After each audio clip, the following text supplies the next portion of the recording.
Assalamualaikum warahmatullahi wabarakatuh.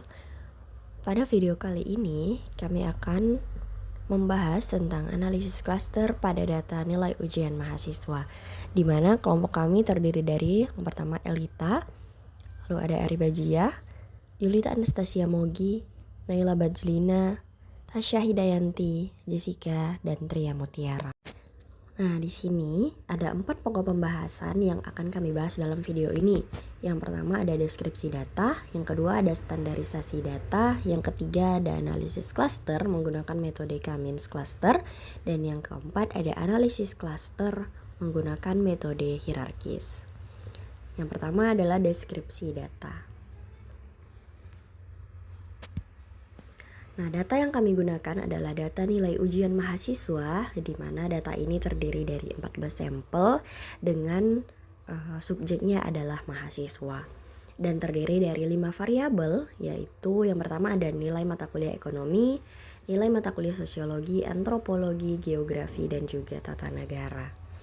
Nah, untuk satuan dari data ini adalah nilai, jadi dari 0 sampai dengan 100.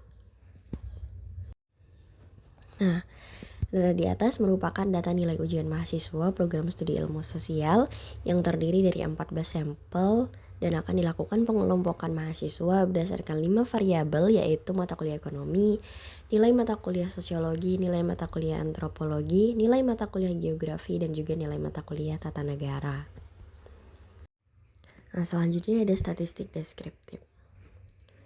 Nah, di sini adalah statistik deskriptif dari data nilai ujian mahasiswa, di mana di sini N-nya adalah banyaknya sampel dari kelima variabel. Di sini variabelnya X1, X2, X3, X4, X5, dan juga ada nilai minimum dari kelima variabel, ada nilai maksimum dari kelima variabel, dan juga ada nilai rata-rata dari kelima variabel atau disebut dengan means, dan juga standar deviasi dari kelima variabel. Dan statistika deskriptif ini digunakan sebagai dasar untuk melakukan standarisasi data. Nah, selanjutnya adalah standarisasi data. Di dalam analisis klaster, standarisasi data itu mutlak untuk dilakukan. Sehingga walaupun di dalam data tersebut sudah memiliki satuan yang sama atau nilainya sudah puluhan semuanya atau ratusan semuanya, tetap harus dilakukan standarisasi data karena bersifat mutlak, sehingga hasil dari standarisasi data nantinya yang akan dianalisis lebih lanjut menggunakan analisis klaster. Dan ini adalah hasil standarisasi data dari data nilai ujian mahasiswa, di mana di sini ada Z ekonomi, Z skor sosiologi, Z skor antropologi, Z skor geografi, dan Z skor tata negara. Selanjutnya, kita masuk ke langkah kedua dalam analisis klaster dengan metode Cummins. Di sini, kita akan melihat bagaimana proses clustering dilakukan melalui tahap awal dan iterasi. Pertama-tama, kita lihat tampilan awal dari proses clustering, yaitu Initial Cluster Center. Tabel ini menunjukkan pusat cluster awal yang dihasilkan dari data sebelum dilakukan proses iterasi. Nilai-nilai ini menunjukkan posisi awal masing-masing pusat cluster untuk variabel-variabel yang digunakan. Dari sini, proses iterasi akan dilakukan untuk mendapatkan posisi pusat cluster yang lebih optimal. Setelah itu, kita perhatikan output iteration history. Dari tabel ini, kita bisa lihat bahwa proses iterasi hanya dilakukan sebanyak 2 kali sampai sistem mencapai konvergensi, yaitu ketika perubahan posisi pusat klaster sudah sangat kecil. Artinya, 2 kali iterasi sudah cukup untuk mendapatkan hasil clustering yang stabil. Selain itu, jarak minimum antar pusat klaster yang terbentuk setelah iterasi adalah 3,164. Ini menunjukkan bahwa masing-masing klaster memiliki jarak yang cukup signifikan satu sama lain. Final Cluster Centers. Output Final Cluster Centers masih terkait dengan proses standarisasi data yang mengacu pada Z-score, dengan ketentuan nilai negatif berada di bawah rata-rata total dan nilai positif berarti berada di atas rata-rata total. Selanjutnya yaitu rumus umum mengetahui rata-rata nilai ekonomi di klaster 1 dengan rumus rata-rata seluruh nilai ekonomi ditambah dengan nilai Z-score dikali dengan standar deviasi rata-rata ekonomi. Dari tabel output Final Cluster Centers diperoleh bahwa klaster 1 berisikan mahasiswa yang mempunyai nilai ujian ekonomi, sosiologi, antropologi, geografi, dan tata negara yang lebih dari rata-rata total. Dengan demikian, dapat diduga bahwa klaster 1 merupakan pengelompokan mahasiswa yang sangat menguasai. Klaster 2 berisikan mahasiswa yang memiliki rata-rata nilai ujian ekonomi, sosiologi, dan geografi yang melebihi rata-rata total. Maka dengan demikian dapat diduga bahwa klaster 2 merupakan pengelompokan mahasiswa yang menguasai. Klaster 3 berisikan mahasiswa yang memiliki rata-rata nilai ujian antropologi dan tata negara yang lebih dari rata-rata total, sedangkan untuk 3 nilai ujian lainnya masih berada di bawah rata-rata total. Dengan demikian, dapat diduga bahwa klaster 3 merupakan pengelompokan mahasiswa yang cukup menguasai. Klaster 4 berisikan mahasiswa yang mempunyai seluruh nilai ujian di bawah rata-rata total. Dengan demikian, dapat diduga bahwa klaster 4 merupakan pengelompokan mahasiswa yang kurang menguasai. Selanjutnya untuk tabel ANOVA-nya, untuk melihat variabel pada klaster yang terbentuk dapat kita lihat pada nilai F-nya dan nilai signifikansinya untuk masing-masing variabel. Nah, dalam tabel ANOVA ini, mean square between ditunjukkan oleh mean square pada kolom cluster. Nah, untuk mean square between-nya pada kolom cluster ini. Sementara, untuk mean square within-nya ditunjukkan oleh mean square pada kolom error. Semakin besar nilai F-nya, dan nilai signifikansinya kurang dari 0,05, maka semakin besar perbedaan variabel pada cluster yang terbentuk. Nah, dari hasil-hasil ini, didapat bahwa variabel X1 yang nilai F-nya yang paling besar menunjukkan perbedaan di antara mahasiswa-mahasiswa pada keempat klaster yang terbentuk. Jadi, perbedaan tertingginya ini pada variabel X1 dari keempat klaster yang terbentuk. Nah, dapat kita lihat juga setiap variabelnya ini masing-masing memiliki nilai signifikansinya ini kurang dari 0,05. Ini menunjukkan bahwa terdapat perbedaan yang signifikan antar klaster untuk masing-masing variabel. Artinya, pembentukan klaster ini tidak terjadi secara acak, tetapi berdasarkan pola yang nyata dalam data yang kita ambil. Terus, nilai F-nya ini tergolong tinggi untuk setiap variabel, terutama variabel X1 yang tertinggi pertama, tertinggi kedua itu variabel X5. Semakin besar tadi nilai F-nya, maka semakin besar rata-rata antar klaster dibandingkan dengan variasi dalam klaster. Klaster yang terbentuk berbeda secara nyata dalam hal skor pada variabel X1 hingga X5.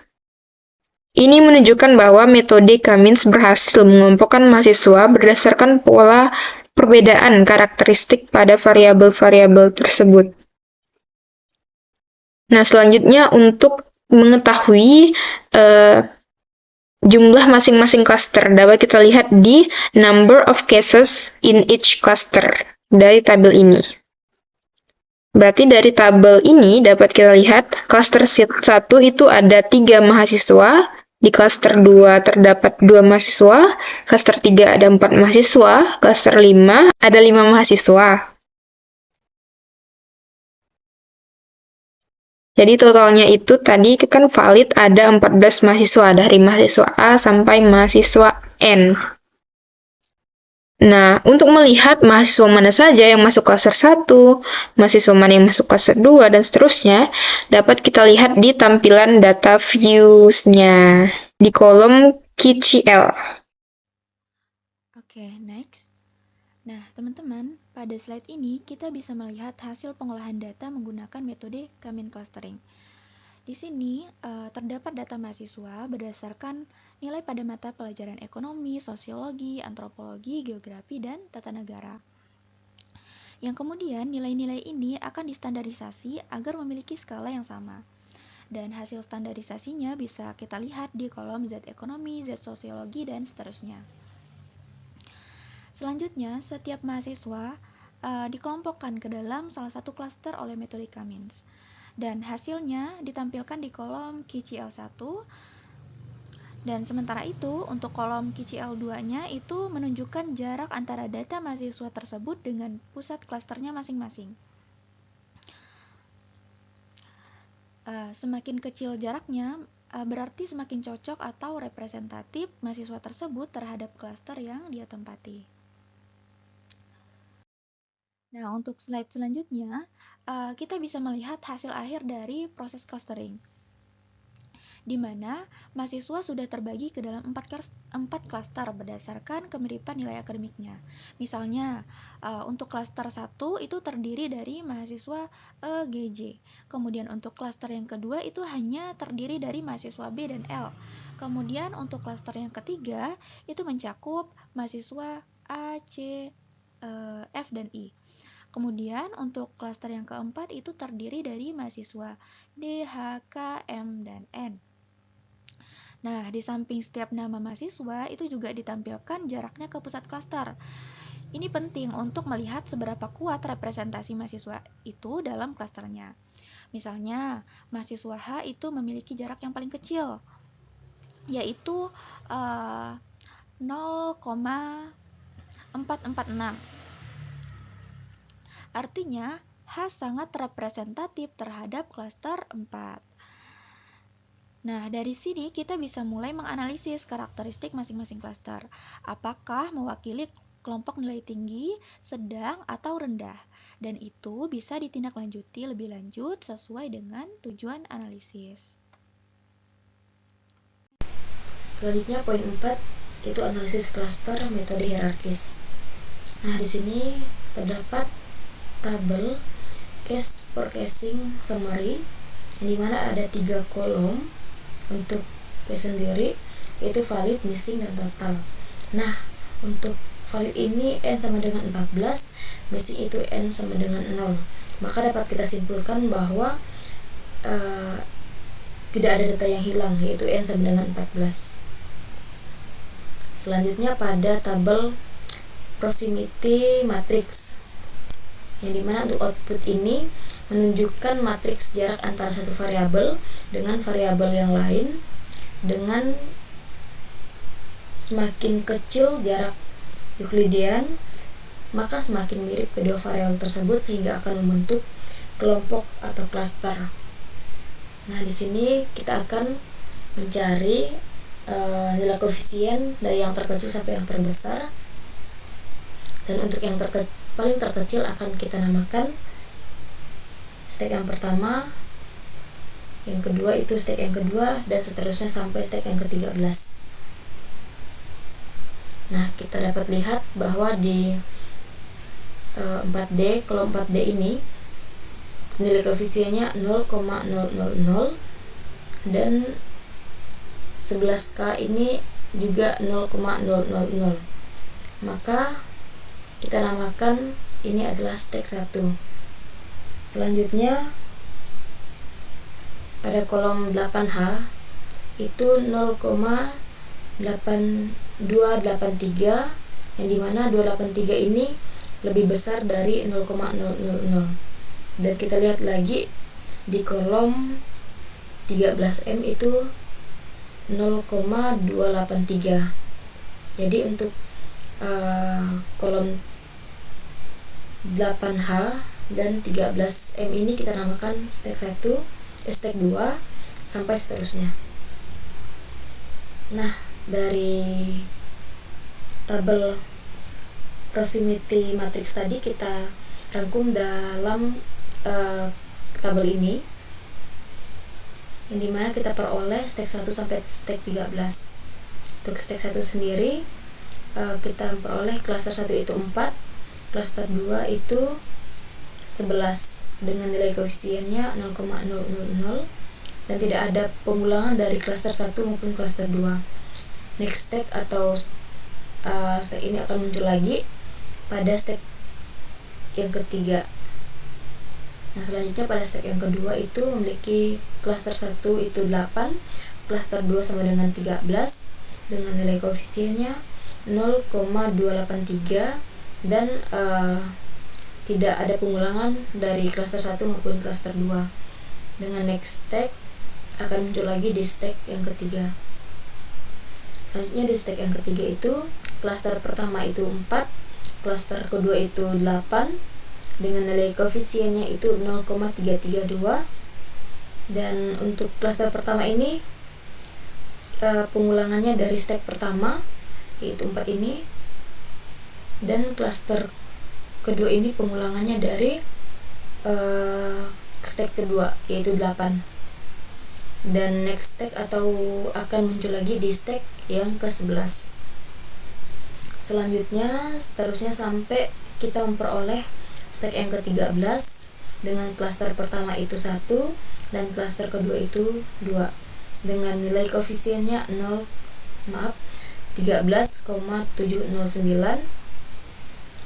dengan pengulangan dari klaster 1 itu dari stack 11 dan klaster 2 itu dari stack 12. Baik, untuk selanjutnya akan dijelaskan oleh teman saya. Dari tabel output cluster membership, yang mana apabila kita ingin membaginya menjadi 2 klaster, dapat kita lihat pada di sini untuk membagi jadi 3 klaster dan begitu juga dengan 4 klaster.